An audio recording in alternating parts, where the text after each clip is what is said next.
ಬಂಗಾರಿ ನಾವೇನೇನು ನೋಡ್ಕೊ ಬರ್ತಾ ಇದ್ದೀರಿ? ಏನ್ ನೋಡ್ದೆ ಇವಾಗ ನೀನು? ವಿಧಾನಸೌಧ ನೋಡ್ದಾ?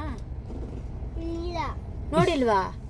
ಏಯ್ ಇವಾಗ ಹೇಳ್ಕೊಟ್ಟಿಲ್ಲ ನಾನು. ಹೇಳು ಅಪ್ಪ ತೋರಿಸಿಲ್ವಾ ಅದು ವಿಧಾನಸೌಧ ಅಂತ? ಹೇಳು ಹೇಳು ಹೇಳು ವಿಧಾನಸೌಧ. ಆಯ್ತು ಅದು ಹೋದ್ರೆ ಹೋಗ್ಲಿ, ಹೇಳು ವಿಧಾನಸೌಧ. ಆಮೇಲೆ ಲಾಲ್ ಬಾಗ್. ಏ ಲಾಲಾಬಾಗಿ ಅಲ್ಲ, ಲಾಲ್ ಬಾಗ್. Cubbon park. ಆಮೇಲೆ ಯುಕ್ತ ಕೃತನ್ಯ. ಹೇಳು ಪಾಪು ಹೆಸರು? ಯುಕ್ತ ಕಿತಕಿನ್ಯ. ಹಲೋ ಫ್ರೆಂಡ್ಸ್, ಎಲ್ಲರೂ ಹೇಗಿದ್ದೀರಾ? Welcome back to my channel. ಇದು ನೆನ್ನೆ ವ್ಲಾಗನ್ನು ಅಪ್ಲೋಡ್ ಮಾಡ್ತಾ ಇದ್ದೀನಿ. ನಿನ್ನೆ ನಾನು ನನ್ನ ಹಸ್ಬೆಂಡು ಮತ್ತು ಫ್ಯಾಮಿಲಿ ಜೊತೆ ನಾವು ಕಡಲೆಕಾಯಿ ಪರಿಸೆಗೆ ಹೋಗೋಣ ಬಸವನಗುಡಿಗೆ ಅಂತ ಹೇಳಿ ಪ್ಲ್ಯಾನ್ ಮಾಡ್ಕೊಂಡು ಹೊರಟ್ರಿ. ಬಟ್ ನಮ್ಮ ಟೈಮ್ ಚೆನ್ನಾಗಿರಲಿಲ್ಲ, ಏನೋ ಗೊತ್ತಿಲ್ಲ.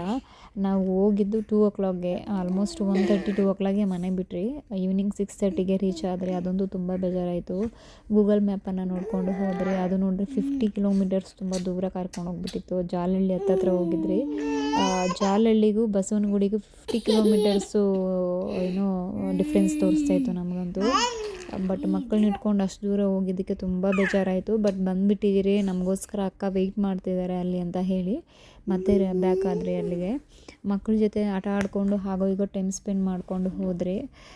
ಚಿಂಟು ಮತ್ತು ಚಿನ್ನಿಮದೇ ಒಂದು ಸ್ವಲ್ಪ ತಮಾಷೆ ನನಗೆ, ಏಕೆಂದರೆ ಅವ್ರನ್ನ ಮ್ಯಾನೇಜ್ ಮಾಡೋದು ಅಂತೂ ತುಂಬಾ ಕಷ್ಟ. ಇಬ್ಬರು ಒಂದು ಹತ್ರ ಸೇರಿಬಿಟ್ರೆ ಮಕ್ಕಳ ಜೊತೆ ಒಂದು ಸ್ವಲ್ಪ ಟೈಮ್ ಸ್ಪೆಂಡ್ ಮಾಡಿಕೊಂಡು ರೀಚ್ ಆದ್ರಿ ಕೊನೆಗೂ 6:30 ಅಷ್ಟರಲ್ಲಿ. ನನಗಂತೂ ತುಂಬಾ ಹೊಟ್ಟೆ ಹಸಿತಾ ಇತ್ತು. ಓಕೆ ಬರೋದು ಬಂದಿದ್ದೀರಿ, ಒಂದು 10 ಮಿನಿಟ್ಸ್ ನೋಡ್ಕೊಂಡು ಹೋಗ್ಬಿಡೋಣ ಅಂತ ಹೇಳಿ ನಾವು ಹೊರಟ್ರಿ. ಲೈಟಿಂಗ್ಸ್ ಎಲ್ಲ ನೋಡಿ ಚಿಂಟುಗಂತೂ ತುಂಬ ಎಕ್ಸೈಟ್ ಆಗೋದ. ಚಿನ್ನಿಮ ಅಂತೂ ಒಂದು ಸ್ವಲ್ಪ ಪರವಾಗಿಲ್ಲ. ಬಟ್ ನಮ್ಮ ಹಸ್ಬೆಂಡ್ ಫಸ್ಟೇ ಹೇಳಿದರು ನನಗೆ, ಇನ್ ಕೇಸ್ ಜನ ಜಾಸ್ತಿ ಇದ್ದರೆ ಹೊರಡೋಣ ಅಂತ ಹೇಳಿ. ಅಕ್ಕನೂ ಹೇಳಿದರು ಈವ್ನಿಂಗ್ ಆಗ್ತಾ ಜನ ಜಾಸ್ತಿ ಆಗ್ತಾರೆ, ಅದರಿಂದ ನೋಡ್ಕೊಂಡು ಹೋಗ್ಬಿಡೋಣ ಜನ ಜಾಸ್ತಿ ಇದ್ದರೆ ಅಂತ ಹೇಳಿದರು. ಸರಿ ಅಂತ ಹೇಳಿ ನಾವು ಹೋಗೋಕ್ಕೆ ಸ್ಟಾರ್ಟ್ ಆದರೆ ಒಳಗಡೆ ಹೋಗ್ತಾ ಜನ ತುಂಬ ಜಾಸ್ತಿ ಆಗ್ತಾನೆ ಇದ್ದರು. ಸಣ್ಣ ಪುಟ್ಟ ಅಂಗಡಿಗಳೆಲ್ಲ ತುಂಬ ಚೆನ್ನಾಗಿತ್ತು. ಚಿನಿಮ ಅಂತೂ ನಮ್ಮ ಹಸ್ಬೆಂಡ್ ಗಟ್ಟಿಯಾಗಿ ಹಿಡ್ಕೊಂಡ್ಬಿಟ್ಟಿದ್ಲು. ಅಂಗಡಿಗಳಂತೂ ನೋಡ್ತಾ ಏನು ಪರ್ಚೇಸ್ ಮಾಡಬೇಕು ಏನು ಪರ್ಚೇಸ್ ಮಾಡಬಾರ್ದು ಅಂತಲೇ ಗೊತ್ತಾಗಲಿಲ್ಲ. ಅಷ್ಟೊಂದು ಐಟಮ್ಸು, ಅಷ್ಟೊಂದು ಸಣ್ಣ ಪುಟ್ಟ ಅಂಗಡಿಗಳನ್ನ ಇಟ್ಟಿದ್ರು.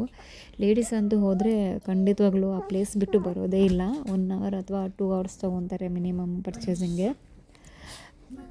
ನನ್ನ ಹಸ್ಬೆಂಡು ಮತ್ತು ಚಿಂಟು ಇವರೆಲ್ಲ ಲೈಟಿಂಗ್ಸು, ಈ ಸ್ಪೆಕ್ಸು ಮತ್ತು ಈ ಲೈಟಿಂಗ್ಸ್ ಬರೋ ಅಂಥದ್ದು ಆಟ ಸಾಮಾನುಗಳು ಈ ಥರದ್ದೆಲ್ಲ ತೆಗೆದು ಇಟ್ಕೊತಾಯಿದ್ರು. ನನ್ನ ಮಗ ಅಂತೂ ಸ್ಪೆಕ್ಸ್ನ ಹಾಕ್ಕೊಂಡು ಬಿಡಲೇ ಇಲ್ಲ. ಹಾಕ್ಕೊಂಡು ನನಗೆ ಹಾಕಿದ್ರು, ನನ್ನ ಕಣ್ಣೆಲ್ಲ ಮಂಜಾಗೋಯ್ತು ಅಂತ ನಾನು ಅವ್ರಿಗೆ ಕೊಟ್ಬಿಟ್ಟೆ.